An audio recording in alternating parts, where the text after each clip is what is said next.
devotees.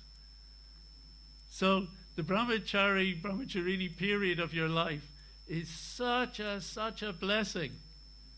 Those who are in that particular situation, embrace it, love it, engage in it, indulge in it as long and as far as you can, because so much insight, so much knowledge, so much realization, so much cleansing happens when you're just in that mode, being totally cared for and appreciating that actually I'm in Krishna's hands. I personally feel that although we now have so many wonderful devotees coming from within our congregation and practicing incredibly, wonderfully within the Grihastha ashram, still, there's something special that you can gain in that time dedicated as a brahmachari or brahmacharini. You know, sometimes we might look back and think, oh, there was some heart and there were some silly things happening, some austerities, this, that, and the other. But actually, we look back with joy and appreciation for what we gained every minute of that time. At the other end of the scale, there is the Vanaprast, who has reached the stage where all the real kind of problems of trying to raise a family and maintain them and go through all the issues that have to be done.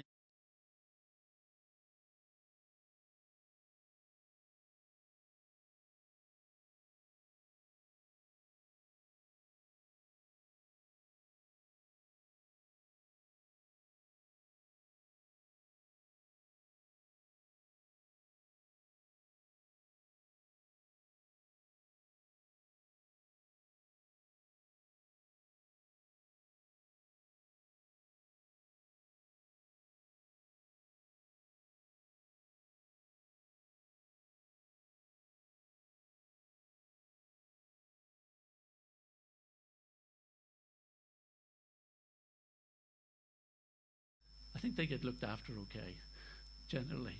So they're okay. They're not in anxiety on that score. They can give themselves entirely to the preaching of Krishna consciousness. So I was meditating on this state because I'm in a weird mixed varna state myself, so I don't fall into proper categories. But in terms of calculation of time, I passed the age last year of when Prabhupada stepped on that boat, the Jaladuta, to go to America. So I am now calculating my age in terms of Prabhupada's pastimes in the Western world. Where is he now? He's in New York. What's he doing? He's struggling, alone in that little miserable little flat that he was given on the Lower East Side. And I'm meditating on how Prabhupada accelerated his service to Krishna through those years. Prabhupada was working like anything in his days in Vrindavan, trying to get the books printed, trying to preach, trying to get support. He was working like anything. But coming to America was even an acceleration of that. And then as the movement started, he accelerated again in his service. So that is the purpose for the devotee of that latter stage. But what about the poor grihastas? And, how do we not worry about material things? How is that possible? There's such a pressure. And modern material life isn't making it easier. We might think there's a higher quality of life, but actually it's making it harder to make ends meet. Money is taken from your pocket and your bank account in all directions. Whether it's the government and their taxes, whether it's, paying for these utilities, paying for,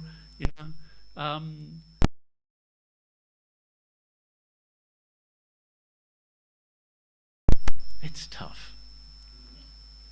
It's very, very tough. And in these circumstances, you know, it's no wonder many householders will be praying to Krishna, please, Krishna, help me through this, you know, help me find a decent job, help me in my business, please make sure this doesn't, it doesn't go to ruin. Well, devotees will get in anxiety. It's very, very hard not to, because one should, in Grihastha life, one is taking that responsibility. So one cannot be negligent of the responsibility. It is not an option for us to say, well, I'm a Grihastha now, I've got wife and kids, or husband and kids, and therefore I shouldn't have material desires, I shouldn't be worried about things. So if we all end up living on the street, destitute, it's not a problem. And maybe there are, the great avadutas amongst us who could live and handle that. But it's not an excuse not to try. It's not an excuse not to be responsible. We have to, the lesson that is meant to be learned is that we learn to be responsible. We learn to make the effort, as Prabhupada did in his Grihastha days. He worked hard at his business. He was attentive to it. He tried different things. He was really exploring how to ensure that this is, properly successful for the, benefit of my ashram. But you try all that relying on Krishna. You give your best and Krishna can respond. It's like the old joke, the devotee is in trouble, so he goes to the altar and prays, please, Krishna, I need to win the lottery this week. We're really, in trouble with money, please help me win the lottery. Nothing happens. He goes back next week. Krishna, I asked last week about winning the lottery, but we're really desperate. Please, I've been such a nice devotee, please help me win the lottery. Nothing happens. He goes back the week after. Krishna, we're completely in a mess. Nothing has worked out. We're really in trouble. We're going to be out on the streets if I don't win the lottery this weekend. Then he hears a voice. Meet me halfway. Buy a ticket. Now that was a joke told me by a rabbi many years ago when I worked on the Interfaith Network. But it's applicable to all religions. And actually there's a very important theological message. Wouldn't tell a joke in Śrīmad-Bhāgavatam class unless it was a good theological message. And that message is that you can't just sit back and ask Krishna to do everything for you. You make the effort. You give the endeavor, and Krishna will bless. In different ways. I had very interesting experience through my Grihastha life. After I was TP in the manor, some of our devotees, we wanted to establish a kind of householder community away from the manor, which was at that time, very brahmachari, sannyasi orientated, and that's we wanted to enhance that. So we wanted to find a place that there could be where householders could work together, a little village situation. This was early 90s. We had done some exploration thanks to the Hinduja family, who had sponsored us to do a kind of business plan for a Vaishnava village. And we had looked at different properties. One of them was in Wales, a place called Buckland Hall. And we'd made the presentation to the Hindujas. They said, yeah, we'll help. Didn't happen. So a few of us just moved to Wales to try and start something anyway with, not a lot to go on. And so after, this was after I'd been TP, this is 95. I was then working with the Sri Mayapur project and helping to coordinate the design from London at that time. So I had a kind of I had a job, but it was only, and it was a wonderful devotional job, but it was temporary because we were doing that just to get things started for the design process, which would then move to India. So I was thinking I need to look at a project.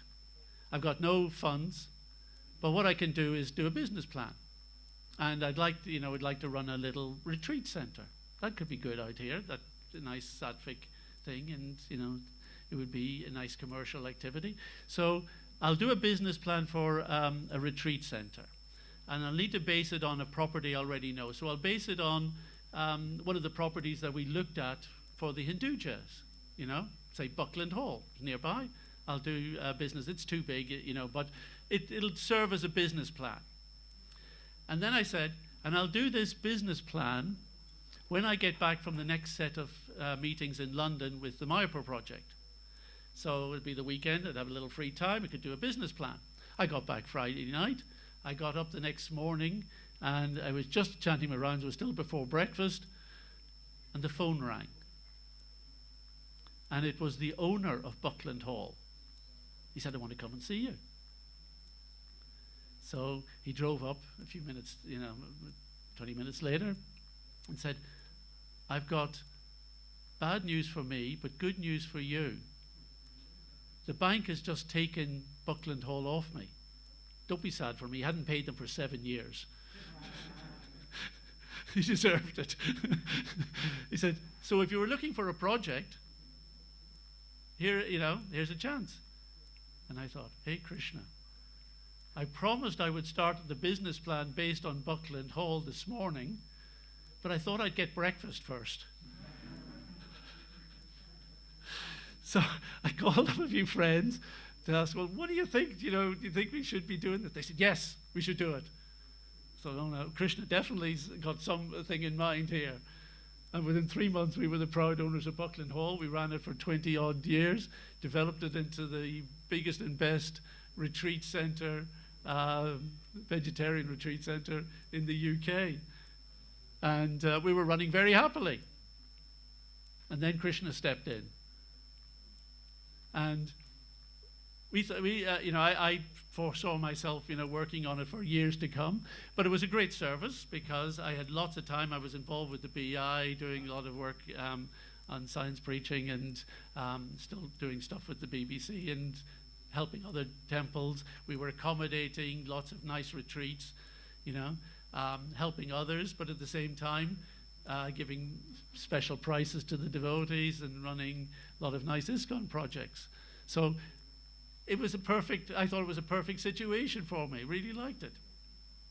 Then along comes this guy and says, yes, I'm in the area. I'm looking at some places, and someone told me about this place, Buckland Hall. I'd like to buy it.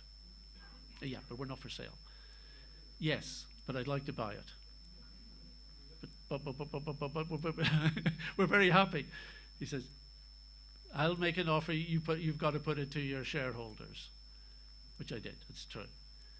And it was silly. And I put it to the shareholders. And they said, oh, this is very good.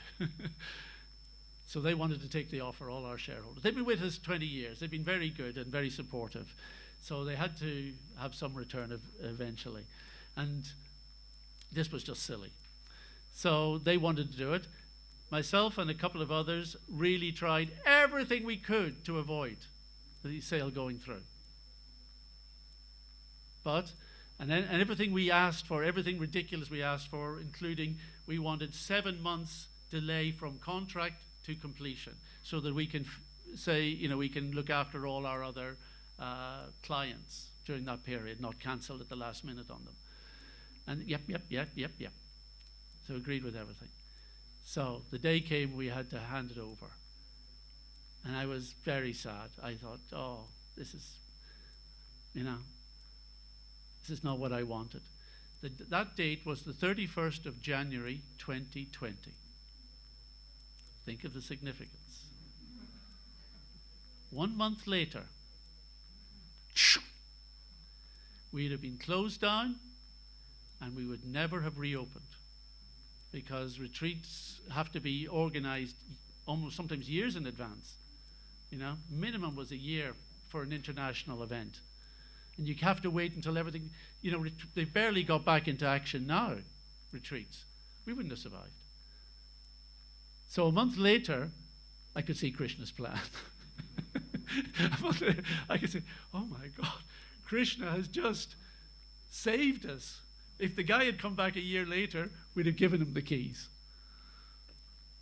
But Krishna looked after it in such a way that all those nice shareholders who had persevered, they were looked after well. I was absolved of my responsibility of having brought them into it, because that's a karmic responsibility, you know. And I was always very worried how that might actually turn out. Then I was freed to engage in preaching. So I thought, well, Krishna's freeing me. What do? We up the preaching. So somehow or other, when we try to rely on Krishna, we get the chance to see Krishna's hand. When we rely on our own efforts, we only get to see the deficiency in our abilities. But rely on Krishna, you'll get to see the brilliance of his hand helping you through life. And he will. Krishna cares for his devotees. That's what's been described here. There's an interesting word here, nishpara, which Prabhupada doesn't, it just says that for this, a devotee, this state of mind, nishpraya, doesn't really define it. It's only mentioned one other place in the Bhagavatam. And that's in the pastime of Devahuti, thinking of her son, Kapila-dev. And she became nishpriya. She became completely materially detached, thinking about her relationship with Kapila, who had just given her enlightenment and who then went off. And just by meditating on him and how to please him, she became detached. And this is what Prabhupada is describing for the devotees here. We want to be this Raju Jusha. We want to be hankering after the nectar. So where is this nectar? It's Krishna's lotus feet, described like lotuses with the saffron dust, and the devotees drinking that nectar. So we want to be eager to drink the nectar of devotional service. And what greater sweetness of this nectar is there than in the pleasure that one feels one is giving to one's spiritual master? If you can feel that you are offering something to your spiritual master, to Srila Prabhupada, through the parampara, to Krishna, the pleasure from that is just unimaginable.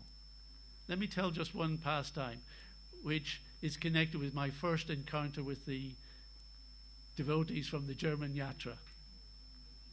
This was 1977, when Srila Prabhupada made his last visit to the Western world.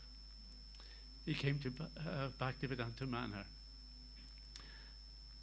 And it was, if anything, it can be called bittersweet. This is bitter and sweet. It was sweet to have Prabhupada with us, to see Prabhupada and to have his presence in our temple again. But so difficult to see him in a completely emaciated state where he could barely move a muscle.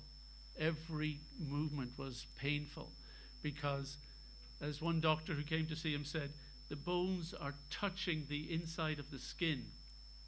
They said, any ordinary person would be screaming in pain. But Prabhupada was just poised. And at that time, all the German devotees, particularly the Sankirtan devotees, came over to Bhaktivedanta Manor. Was anyone was with anyone in the room was there at the time? Oh yes, okay. All right. And we thought our kirtans were buoyant and exciting and ecstatic. That was until we saw what the German Sankirtan devotees got up to. Wild! It was crazy. But we joined in. And at one time, Prabhupada was on a little palanquin that we prepared, and we placed that in front of his Vyasasan. And he would sit with, he was wearing dark shades, he would sit very, very still, barely moving any muscle. And when we sang did Guru Puja, we didn't sing the Guru Vandana prayers because we'd been asked, Prabhupada had asked that we not do that because the emotions between the disciple and the spiritual master were so intense that Prabhupada's body he felt that would be difficult for him. So he would just chant Hare Krishna. So we were chanting. And at one point, Prabhupada had his hand forward and he just did this. Just raised it just like that. And everyone took that to mean, jump! Hit the ceiling! And the kirtan just erupted. And then this beautiful smile came across Prabhupada's face. Just see it. Devotees dance crazily. So this is where the nectar can be found, in the pleasure of Srila Prabhupada. The pleasure found when we are following his instructions, when we are all together hearing Bhagavatam, chanting together, dancing in kirtan and in ecstasy together, forgetting all our worries, and then engaging in sharing Krishna consciousness with as many people far and wide, as expertly and as wonderfully as whatever means we can, trying to spread this movement. And just like we are warned, the karmis, the jnanis, the yogis are self-centered in their activities. The bhakti yogis cannot be self-centered. Difference, and it's not just the difference that I'm doing this for Krishna, therefore I'm not a karmi, jnani or bhakti. I'm a dedicated devotee. I'm doing this for Krishna. But we have to do it for and with all of the devotees. That is how Prabhupada envisaged his international society working. That we give up the self-centeredness even of our devotional projects, even of our devotional preaching. We learn how to do it in association, in cooperation, in enhancement. How is my service enhancing the service of the other devotees? How can we work together? How can what I'm doing help what you're trying to achieve? That's the mood that Srila Prabhupada wanted. He wanted the pleasure of Krishna consciousness to be multiplied by sharing it with the other devotees.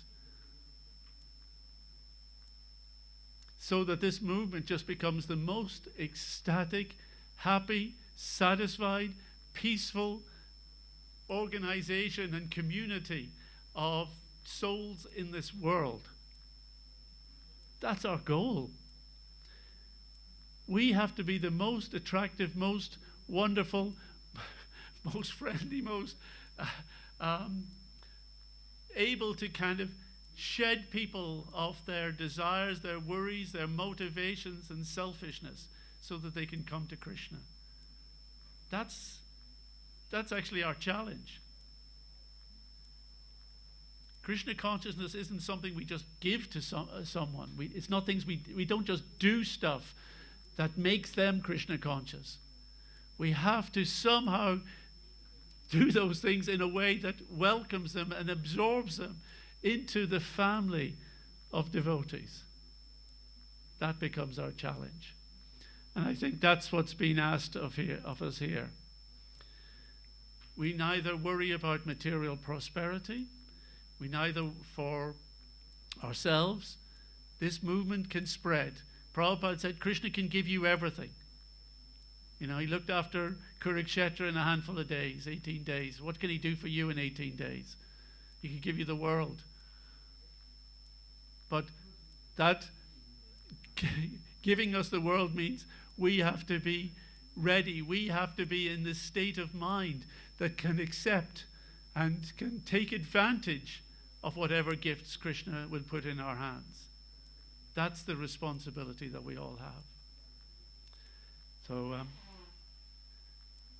Maitreya Vacha, sage Maitreya continued, my dear Madhura, persons like you who are pure devotees of the lotus feet of Mukunda, the Supreme Personality of Godhead who can offer liberation, and who are always attached to the honey of his lotus feet, are always satisfied in serving at the lotus feet of the Lord.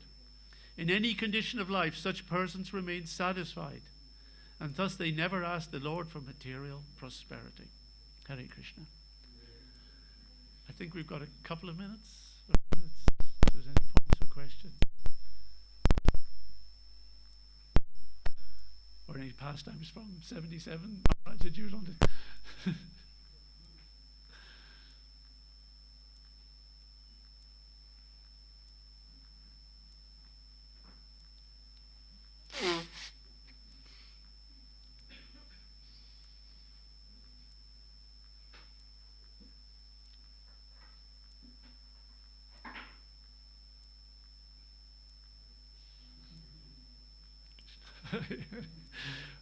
I think we can ask it acoustically. We're not such a huge place, and I can repeat any question.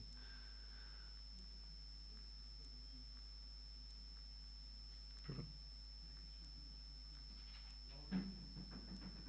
Krishna, thank you for the class. You spoke about the relief almost that you feel when you can see Krishna's plan. But my question is, how can you keep your faith strong at times when you don't see Krishna's plan?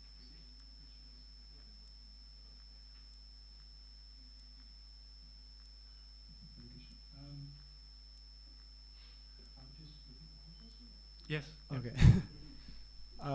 You spoke about the relief you feel when you see finally Krishna's plan and what he had sort of arranged.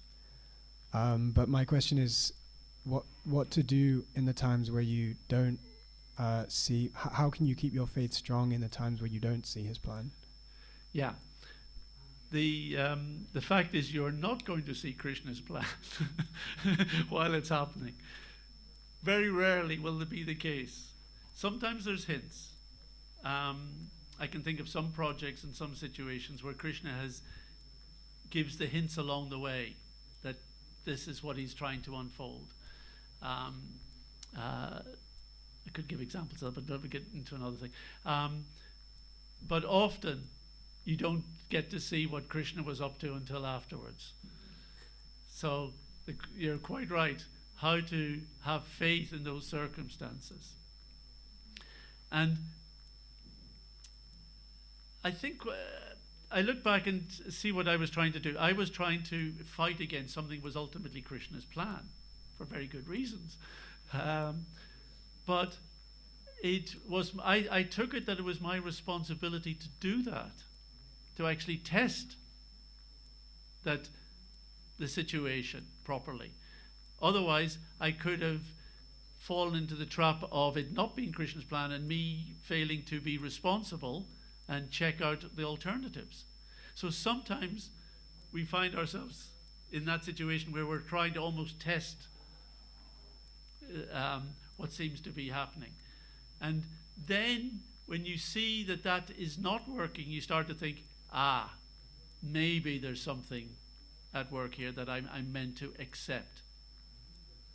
So there's a lot of introspection involved in this. And you can only do this introspection when there's a certain detachment, nishpara,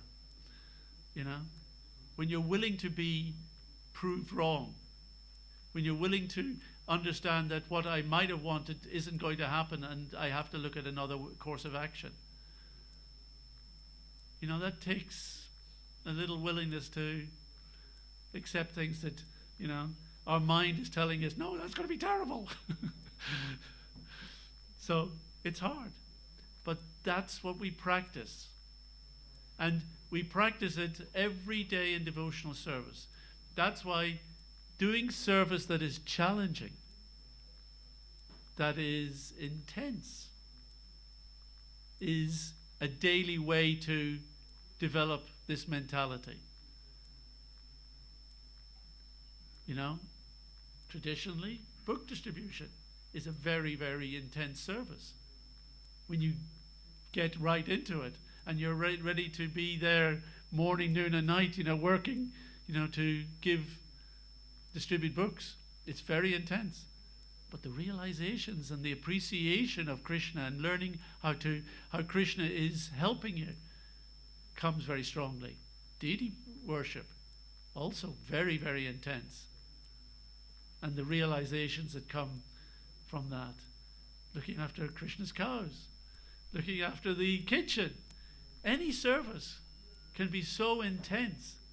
And from that service, you can get to appreciate Krishna's hand helping you at every moment.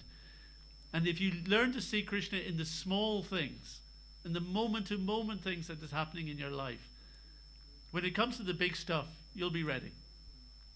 And you'll see Krishna. And you'll be ready to trust Krishna until you do see what Krishna's plan is. Thank you. I think we got it. We're good. All right. Thank you very much. Hare Krishna. All glories to Srila. Oh, is Maharaj? No, everyone's pointing to you.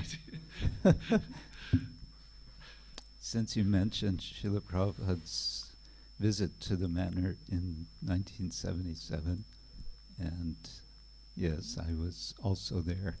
I think maybe it's a bit off topic, but I think it's interesting and significant, Prabhupada's purpose, why he left Vrindavan at that time. He was making a stopover, that was the intention, at the manor, and we were all blessed with his presence, as bittersweet as it was, as he said.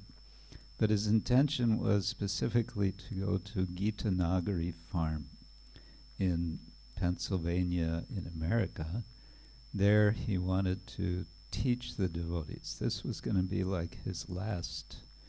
You mentioned the teacher has different duties, and he felt himself still, although his physical condition was really disintegrated, he was still thinking as a teacher, I want to teach the devotees there how to live simple living, high thinking. I want to teach them how to run a country project, with Varnashram, etc. That was his intention. As it happened, as Krishna willed, he was not able to continue his journey. He went back to Vrindavan, as we all know.